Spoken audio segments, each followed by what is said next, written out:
look at these setups here now. Okay, so the yellow line is going to be a sort of representation of where your hands are in terms of right of that yellow line as we look is the hands obviously too far outside the line, potentially creating unmentionable, and left of the yellow line, obviously where they are now, is where they want to kind of stay and remain throughout the swing. So the left-hand one is your unmentionable swing, okay? As you start going back here now, you can see your hands starting to go through that yellow line a bit as you go back.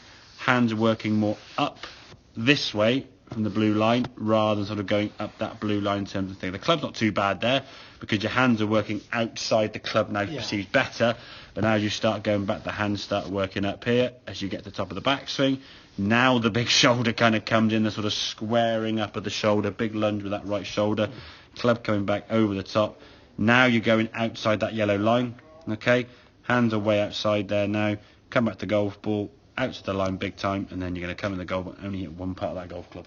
And it's an horrible feeling of that contact. Yeah, exactly, yeah. Now then, look at this one, okay? As you start going back here now, so your hands now are working up that blue line, yeah?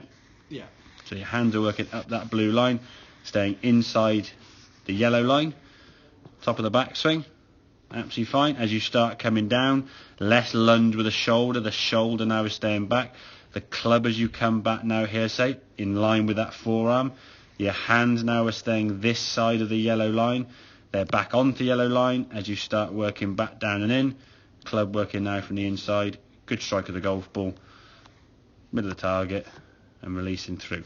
So when you're drawing the ball, okay, if your hands are working back from this direction, you're able to square the club and get the draw. Yeah.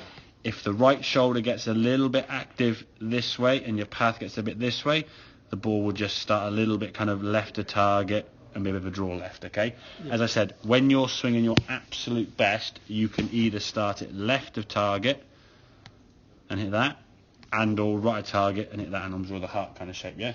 When you're playing good, it starts potentially left or on target and just draws off the left slightly, or just drifts off to the right that way, okay? Because when you're playing your worst, it's one of them, or smothers. Well, you say about that's what I was playing like that with no wells. Yeah, exactly, yeah. Yeah, down the target, exactly. And again, 5-10 yards of draw either way, you're hitting greens and fairways, aren't you? Yeah. And at least playing on a golf course where, off the sozzle there, where you're hitting the golf ball there now, I mean, you just look at the difference in terms of these impacts, just a yard or two per impact, sorry, less than a yard, sorry, inches per impact. There's your club there, and there's your club there. One shaft's dissecting the golf ball, one shaft you can see here now, well inside, one shaft there is literally on the golf ball. So, exactly, yeah. So get the arms working down and in, but the club's got to work back. Again, hands working out that shaft line nice and in, and the shoulder's going to work underneath, and the hips work a bit more towards target. I think in some ways, your fear of the club getting too far inside creates your hands getting outside. I don't mind to some extent. Now, obviously, there's going to be a time, guys, where your hands, so your club will get in here.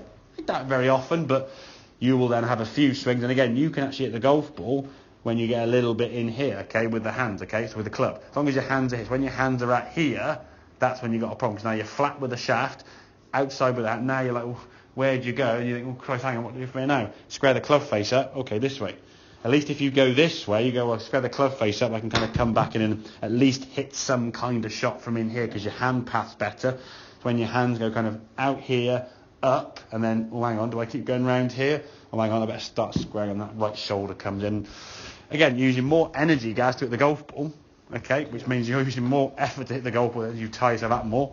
And then when you do get tired, it gets worse, yeah? And I think try to, as we said, if you come on here, and irrespective of whatever shot you're hitting, good or bad, shanks or hooks, pulled or sliced, whatever shot you're hitting, hit 4 or 5 shots, look at the numbers, just sit down, have a chill, have a drink, look at your phone, just have a look, okay, what am I in, okay? If you're starting a few unmentionables, step back before it becomes a bit of a constant just bang, bang, bang, bang, bang, and go, what am I doing? Okay, I'm in the hosel. What do we need to do? And you said yourself, the words that you uttered, when I go to here, I'm fine.